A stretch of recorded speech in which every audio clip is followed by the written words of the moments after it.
Welcome to Chillin' 101. We hope this video helps. You'll begin by preparing the canvas and picking the tools you actually need. Open a new file, set the size and resolution to match output. This matters for print versus screen.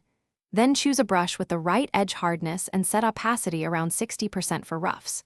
Create 3 labeled layers: sketch, paint, details, and lock the background.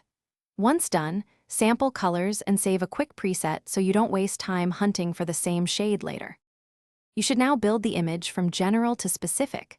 Block in main shapes using a low opacity brush to establish light and dark values first. After values read well, reduce brush size and define edges where needed, making confident strokes rather than overworking pixels.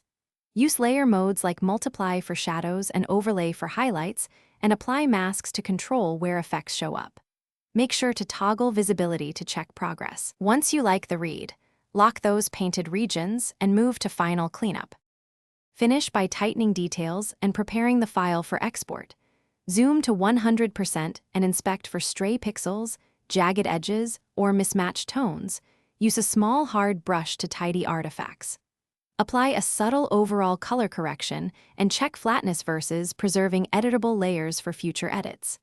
Export to the required format and include a layered source file. If something goes wrong, like unexpected artifacts or lost strokes, reopen the last saved layered version, disable recent layers, and work backward until you isolate and fix the issue.